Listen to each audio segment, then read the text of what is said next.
I'm Chelsea. A few weeks ago, my father, who had been battling illness, passed away. I wish I could have shown him his grandchildren. Such words escaped my lips, along with a sigh. I got married when I was 25. That was exactly 5 years ago. At my wedding, my father and I made a promise. I'll let you know first when I get pregnant. But that promise remained unfulfilled. That's about the only regret I have about my father. Since his illness was discovered a year ago, I've done everything I could for him. I regularly returned to my parents' home and visited the hospital with my mother. I increased the frequency of phone calls and video chats. I did everything I could think of. Still, I can't help but wonder, could I have done more? I muttered. My mother, sitting next to me, reassured me. You did well, Chelsea. Really? Yes, your father would be satisfied. Just then, my sister Portia returned. I'm back, brought the lawyer. My sister entered the living room saying so. Behind her was a man in his mid-40s. I assumed he was the lawyer, and he handed me his business card. I'm Samuel, the attorney.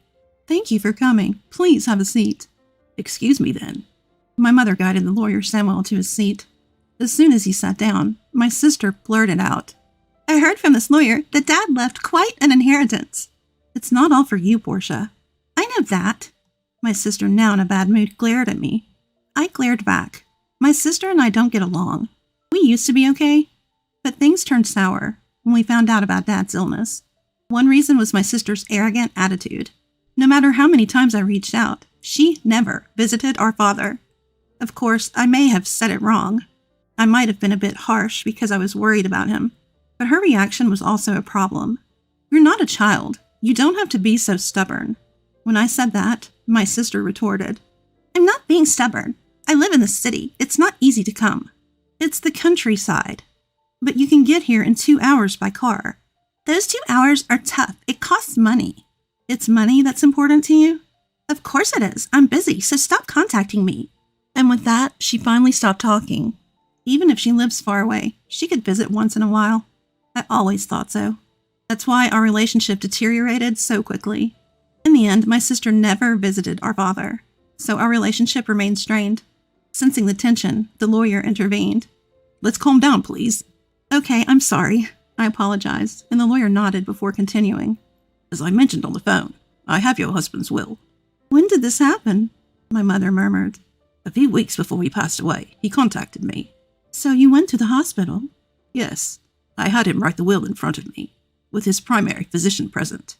It turns out they had arranged for the primary physician to contact the lawyer when my father passed away. So after my father passed away, he contacted the lawyer. In turn, the lawyer reached out to us. That's how it happened, and why I'm contacting you now, the lawyer said, pulling out a white envelope. He placed it in front of us. This is the will. That's definitely Dad's handwriting, I muttered, verifying the characters on the envelope. My sister Portia seemed a bit sulky. Never mind, just tell us what's in it. I'm busy, you know. Very well, the lawyer said with a wry smile, opening the envelope. Inside was a single piece of paper. This is what was written there. It stated that besides the house and land, my father's inheritance included some savings and a storage shed. We knew about the house and land, but what's this about a storage shed? As I was pondering this, my sister angrily said to the lawyer, Wait a minute, you didn't mention the farm. The farm? Yes, the farm Dad used to work on as a hobby. My father used to run a company in the next town. But after turning 50, he began to feel his age. I'm thinking of closing the company. I want to take it easy. Is that okay? I heard this when I was in high school. My sister, who was in college at the time, opposed it, but my mother and I, concerned about my father's health, agreed. Don't worry about the money, Portia. We have enough savings. My father reassured her. Reluctantly, she agreed. After that, my father really did close his company and started farming near our home. It feels good to move my body while farming, he said, looking happy. Seeing him like that, I felt glad I had agreed. But my sister didn't seem to feel the same. She had said she would return home after graduating from college, but instead, she got a job near her university. Eventually, she married the CEO of an IT company she met through work. Anyway, that's why Father was farming until he got sick. My sister insists that the farm should also be part of the inheritance. The lawyer reviewed the documents after hearing this from my sister. He quickly found a note and said, The farm is rented land. Rented? I thought we owned a large piece of land. my sister said, disappointed. Indeed, the farm where my father grew vegetables was spacious, but it might be too much for us, who know nothing about farming. Maybe it's good that it's rented. That's what I thought. The conversation then shifted to dividing the inheritance. As for the division of the inheritance, the house and land go to the wife, the lawyer said. My sister grinned. So we can divide the rest however we want? Please divide the savings and storage shed fairly between you two. Savings means cash, right? I'll take the cash. How much is it? The savings amount to about $100,000. There's no need to pay inheritance tax for this amount. Then I'll take the $100,000 in cash, my sister declared triumphantly. But I couldn't agree with such a selfish arrangement. I strongly protested against my sister. Wait a minute, I object. Why? I'm the eldest daughter. That's irrelevant.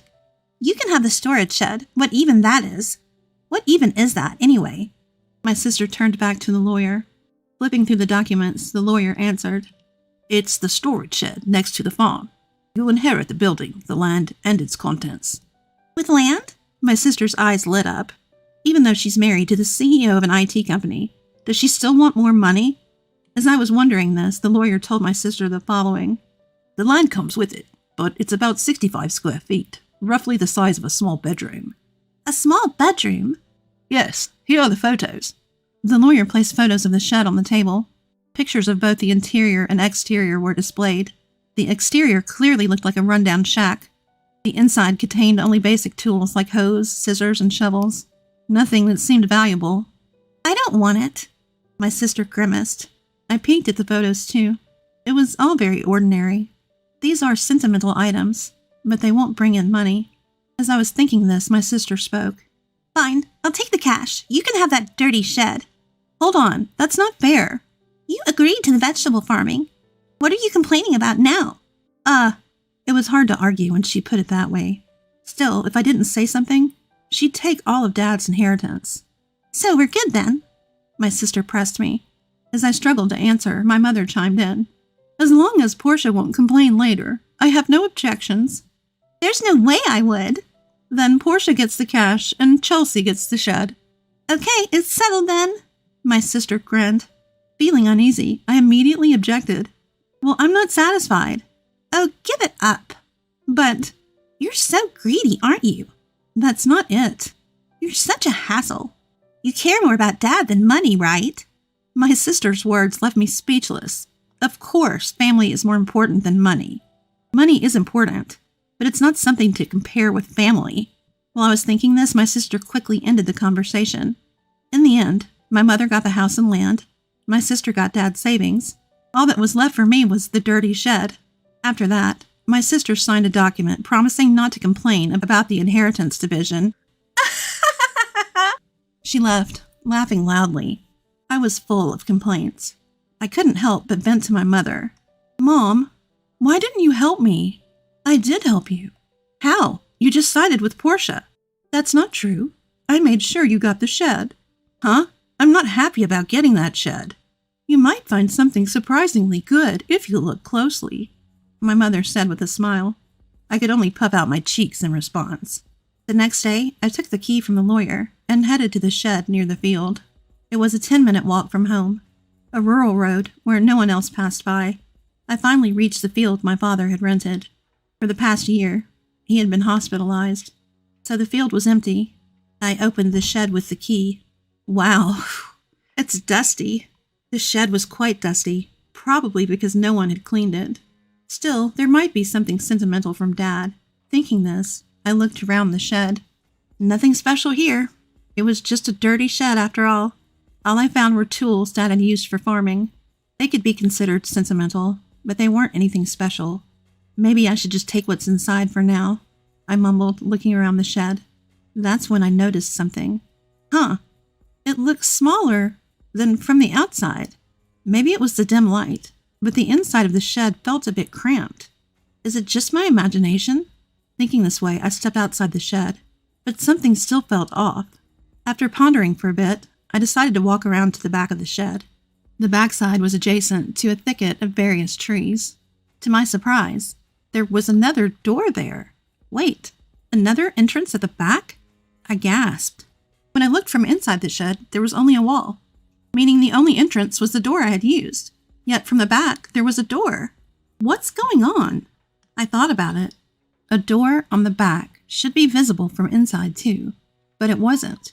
That meant there had to be a wall in between. In other words, there was a space accessible only from the back. The moment I realized this, I got excited. This must be Dad's surprise. Dad always loved surprises. He even surprised me on my birthdays.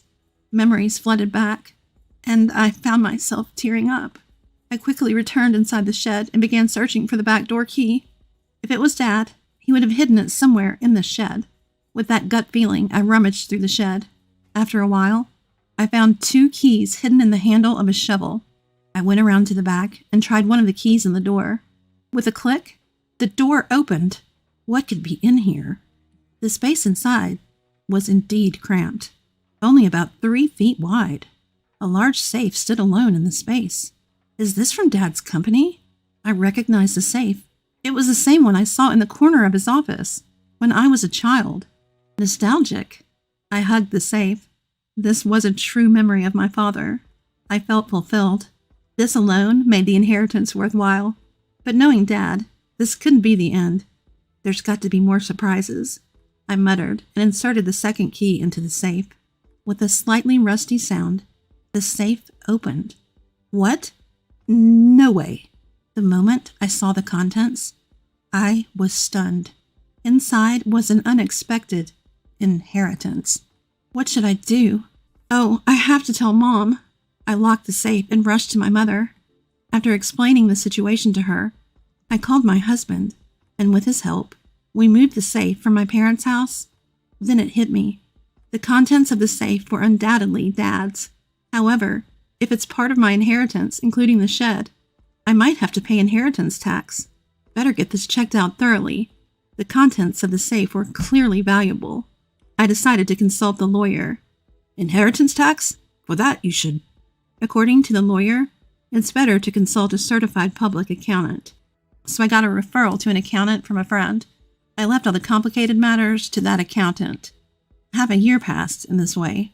Just when I thought things had finally settled down, my sister showed up near my home. What brings you here all of a sudden? Well, I had some business at our parents' house. So you stopped by?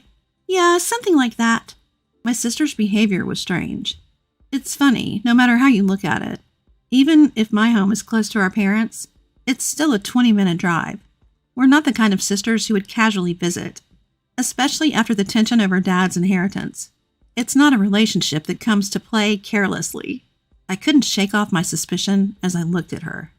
Meanwhile, my sister, acting a bit nervous, asked, "Can I come in?" "Sure, but what's the matter?" "I have something to talk about," my sister said, forcing a smile. Reluctantly, I let my sister into the house. After I served some coffee, she started to fidget and then began to speak. "So, did you win the lottery or something?" "What? No, I didn't." "Then did your husband get a bonus?" I tilted my head, puzzled. I never buy lottery tickets because I'm not interested. My husband, who's a salaried worker, does get a holiday bonus, but it's not that time of year. What on earth is she talking about? Confused, I asked her directly. "Hey, what are you talking about?" Suddenly, my sister got angry. "What? Are you making fun of me?" "No, what are you talking about?" "Money! Money! You have it, don't you?" "Money?" "Yes, I heard about it." My sister began to speak excitedly. It was a story from a few days ago. Living in the city, my sister had run into our aunt by chance. The woman started the conversation like this. "I know how hard it's been for you since you lost your father. Are you doing okay?" "Yes, well, I visited him many times when he was sick." "Thank you. But you must be relieved, right? Getting such a big thank you gift." "Thank you gift?" "Yes, your sister sent me a $500 gift card as a thank you for visiting him." "A gift card?" Needless to say, what caught my sister's attention was the gift card. Hearing that I had sent it, she was convinced I had come into some extra money. "You got a windfall, didn't you? Just admit it." My sister interrogated me. "Ah, that's what this is about." I sighed. My sister didn't like my attitude and yelled, "What's with that attitude? Are you mocking me?" "No, it was a thank you gift." "So where did you get the money for it? That's what I want to know." "From the inheritance, remember?" Inheritance? Yes, I got the inheritance, so I sent thank you gifts to relatives who had helped us. Upon hearing this, my sister frowned. All you got was that dirty shed. Yes, that's true. But you can't sell that for money. But there was a safe inside it. That's where the real inheritance was. A safe? Real inheritance? I carefully explained to her about the watches in the safe. They were all valuable, collected by my father as a hobby during his lifetime. However, I didn't know their exact value. On the other hand, the remaining savings were about $100,000. Considering he was a business owner who could retire early, that amount seemed small. That led me to think he might have invested a lot in those watches. If they're valuable, you'll have to pay inheritance tax, my mother had said after seeing the contents of the safe. What should I do, Mom? When I asked, my mother thought for a moment and advised.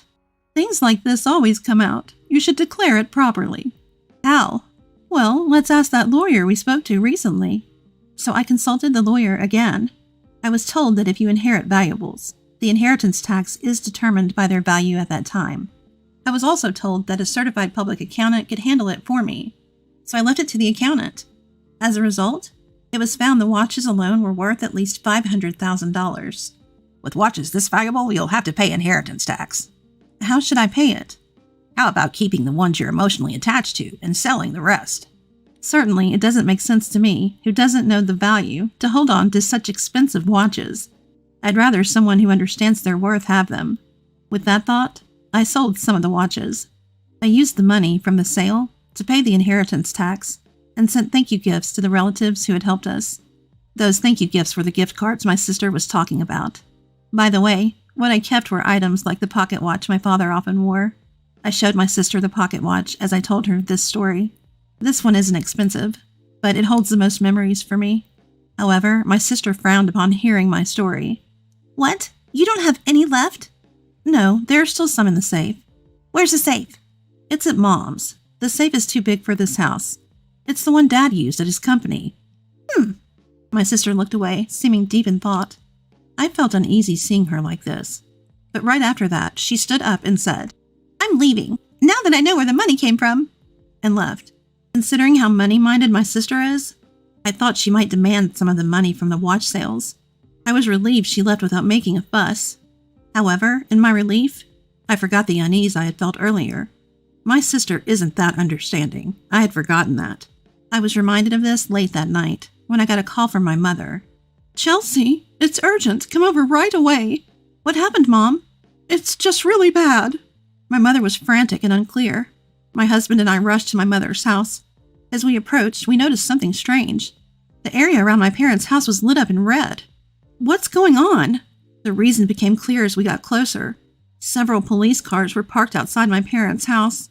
I pushed through the crowd and called out to my mother. What happened, Mom? Well, Chelsea, you see? According to my mother, it was after 9 p.m. Feeling tired, she had gone to bed already. Soon after, she heard strange noises. Sounds like someone searching for something came from beyond the door. Oh, it's a burglar! That's what my mother thought instantly. However, she was the only one in the house. Feeling helpless, she decided to escape through the window. Looking back, she saw the light of a flashlight moving inside the house. This is definitely a burglar! Convinced, she ran to the neighbor's house and said, Help, there's a burglar! Hearing this, the neighbor immediately came out. They too saw the swaying light my mother was pointing at and called the police, thinking it was a burglar. However, it wasn't a burglar at all. It was my sister, who had sneaked into the house. She had gone to rummage through the safe after hearing my story. Neither my mother nor the neighbor had any way of knowing this. Soon the police arrived, and naturally my sister was shocked. Realizing she was in trouble, she tried to make a quick escape. Of course, it's her own family home, so there's no need to run. Yet in her panic, my sister thought she had to escape. In her rush, she bumped into the open door of the safe. Just then, the already unstable safe toppled over, falling right onto her as she tried to flee. So Portia got trapped under it? Yes, that's what happened. Is she okay? She was taken to the hospital by ambulance, but she keeps saying her leg hurts. What on earth was she thinking? I was truly dumbfounded. Afterward, my mother and I apologized to the police officers who had come to help, feeling bad for calling so late. I also phoned my sister's husband. Wait, you're saying Portia broke into her own family home and got injured? Yes, that's correct. What is Portia doing? She doesn't even do housework. I'm really sorry about my sister. That's it. I'm filing for divorce. Divorce? Actually, according to my sister's husband, she had racked up a considerable amount of debt. Apparently, she had been spending a lot on brand name items. He had just found out, and they had a huge fight. In the end, my sister stormed out of the house saying, "I'll borrow from Mom and pay it back." Turns out, she had already used the $100,000 she inherited to pay off her debts. Still short, she came to me to scrounge for more money. Learning about the contents of the safe led to her actions, which in turn led to this whole mess. No wonder her husband was furious. In the end, my sister, who had fractured her leg, was hospitalized. Her husband came to the hospital and started talking about divorce. Naturally, my sister made a scene. "I'm not getting a divorce, absolutely not." But it was too late. Her husband had brought the divorce papers. Seeing them, she had no choice but to sign. Now she's lying in her hospital bed, stunned. There's a part-time job magazine next to her, so she's probably planning to start working part-time to pay off her debts. That would be a relief for me. As for me, I decided to move back to my parents' home after all the commotion. Of course, I'm worried about my mother, but there's another reason. I found out I'm pregnant. My husband and I talked it over and decided to move back home and have my mother help us with the children and childcare. I wish I could have told my father about the pregnancy while he was alive, but I'm sure he would be happy for us. So I'm looking forward to giving birth to a healthy baby.